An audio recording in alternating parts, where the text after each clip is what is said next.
Class में हिंदी व्याकरण की क्लास में मैंने आप लोगों को पढ़ाया था। सबसे पहले पढ़ाया था भाषा, व्याकरण और व्यंजन। उसके बाद मैंने पढ़ाया आप लोगों को वर्ण। और आज मैं आपको पढ़ाने जा रही हूँ स्वरों की मात्रा। सबसे पहले तो मैंने बताया था कि स्वर कितने प्रकार के होते हैं, इसकी संख्या कितनी है, इसको किस तरह से लिखते हैं। और आज आप लोग पढ़ेंगे कि स्वरों का प्रयोग हम लोग मात्रा के रूप में किस तरह से करते हैं। आज उसी के बारे में मैं बताने जा रही हूँ। जैसे कि सबसे पहले मात्रा कहते हैं किसको, तो स्वरों का प्रयोग अगर हम लोग व्यंजन के साथ करते हैं तो उसका क्या होता है, रूप बदल जाता है, यानी उसका रूप परिवर्तित हो जाता है। उस बदले हुए रूप को मात्रा कहते हैं। जैसे समझेंगे कैसे, सबसे पहले है कि स्वरों की संख्या कितनी है, तो स्वरों की संख्या 11 है और वे उन सारे स्वरों का प्रयोग हम लोग व्यंजन के साथ मात्रा के रूप में करते हैं। सबसे पहला स्वर है अ। ये भी स्वर है और इसका भी प्रयोग व्यंजन के साथ होता है। जब अगर हम कहीं लिखते हैं क, तो इसमें भी स्वर है, यानी इसमें क जोड़ अ छिपा है, यानी व्यंजन के साथ हम लोग जब अ लगाते हैं तो ये क्या बन गया, सही रूप से क लिखा।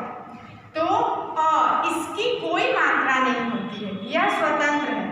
इसको व्यंजन के साथ स्वतंत्र रूप से प्रयोग करते हैं, यानी जितने भी व्यंजन हैं उन सारे के साथ अ स्वतंत्र रूप से प्रयोग होता है। अब उसके बाद आता है आ की मात्रा।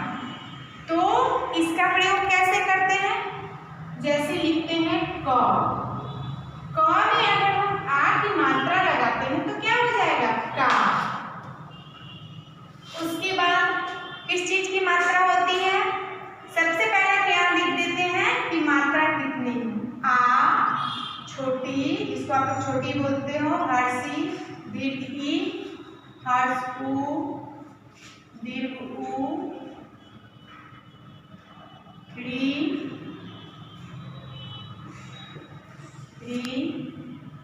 ए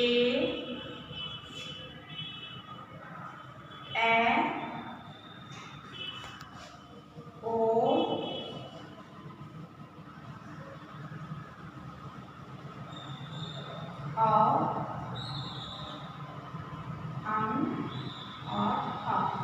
ये सारी क्या है, ये सारी हमारी मात्राएं और इन सारी मात्राओं का प्रयोग हम लोग व्यंजन के साथ में करते हैं। तो क के साथ आ की मात्रा का प्रयोग किए तो ये बन गया का। उसी तरह से अगर हम क में हर सी की मात्रा लगाते हैं तो क्या हो जाएगा, की। उसके बाद है दीर्घ की मात्रा, यानी छोटी की बड़ी की मात्रा, क जोड़ ई। तो ये ख जोड़ छोटी की मात्रा, तो ये क्या हो जाएगा, ही। उसी प्रकार है छोटा उ, ग जोड़ उ बराबर क्या हो गया,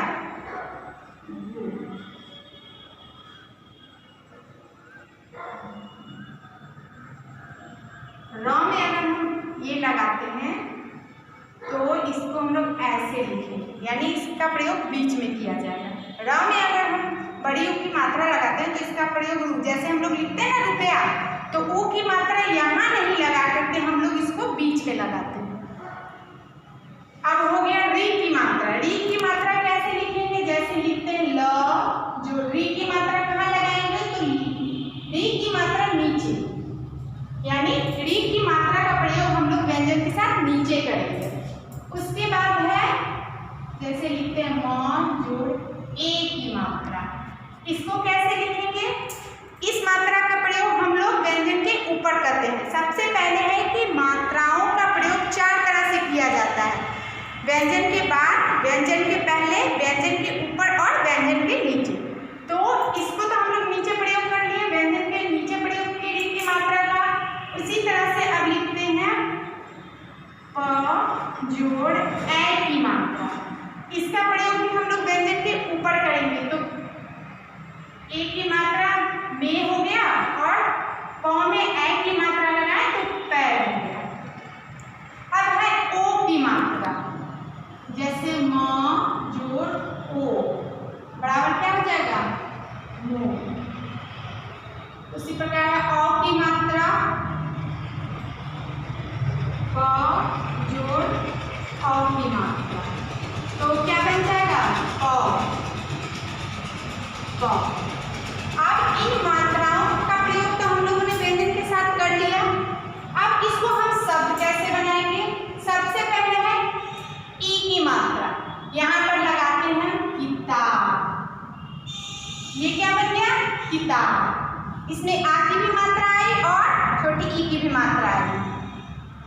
उसके बाद है खिड़की, ये भी शब्द बन गया। गुलाब, ये भी शब्द बन गया। रुपया, ये भी शब्द बन गया।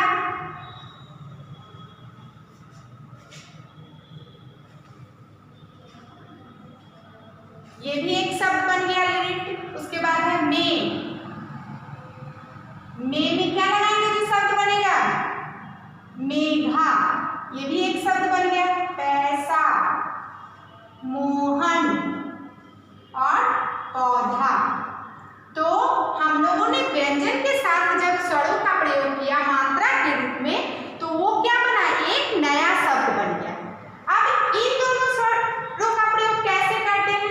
तो जैसे हम लिखते हैं प, जोड़ इसकी मात्रा लगाएंगे, तो कैसे लिखेंगे इसको?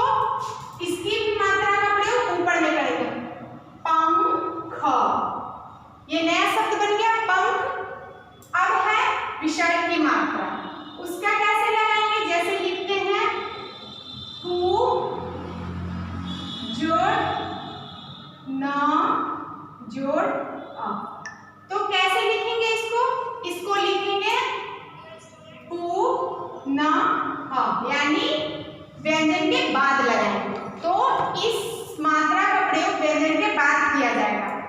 तो आप लोगों को समझ में आया कि कैसे हम लोग स्वर की जितनी मात्राएं हैं उन सारी मात्राओं का प्रयोग हम किस रूप में करेंगे? व्यंजन के साथ, या तो पहले लगाएंगे, या तो बाद में लगाएंगे, या ऊपर लगाएंगे, या नीचे लगाएंगे।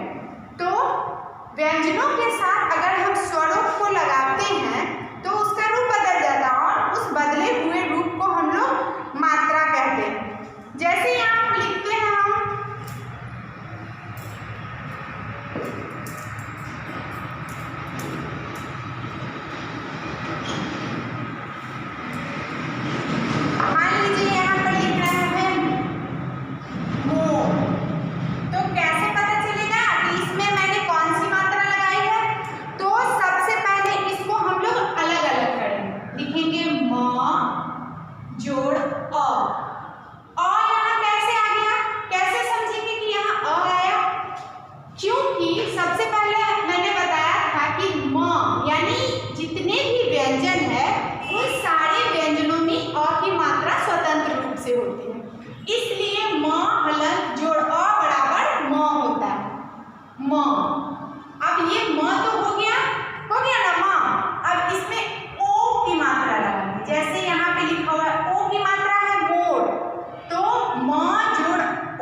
ये क्या हो गया? मोर। जब हम इस वर्ण को अलग अलग करके लिखेंगे, मात्रा को, वर्ण को अलग करेंगे, तो हम मोर को ऐसे लिखेंगे। उसी तरह से मान लीजिए लिखते हैं माली, माली, इसको कैसे अलग करेंगे? म, अब किस चीज की मात्रा है? म के बाद आ की मात्रा है। म जोड़ आ की मात्रा, फिर उसके बाद क्या है? व्यंजन ल जोड़, अब किस चीज की मात्रा लगी हुई है इसमें? ई की मात्रा। किस ई की मात्रा? यानी दीर्घ ई की मात्रा पीछे से, तो ये हो जाएगा माली। मोर इस तरह से लिखेंगे और माली इस तरह से लिखेंगे। इसी तरह से अगर हम लिखते हैं चिड़िया, चिड़िया, इसको कैसे लिखेंगे? इसको हम किस तरह से लिखेंगे? सबसे पहले लिखेंगे च, हलन जोड़। अब इसमें ई की मात्रा किधर से है? तो ई की मात्रा इसमें आगे से है, तो लिखेंगे ई की मात्रा, फिर लिखेंगे इसमें। उसके बाद क्या है? व्यंजन। व्यंजन से पहले क्या है? स्वर है, यानी स्वर की मात्रा है। ये क्या है? स्वर की मात्रा।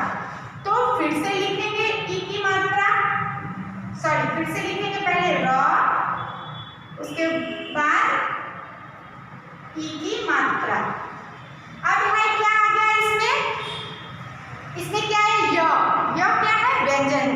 और इसको भी फिर से लिखेंगे य, हलन जो नीचे जो देते हैं हम लोग उसको हलंत बोलते हैं। अब है आ की मात्रा, यानी स्वर का प्रयोग किया जाएगा मात्रा के लिए, तो लिखेंगे आ। ये क्या बन गया? चिड़िया।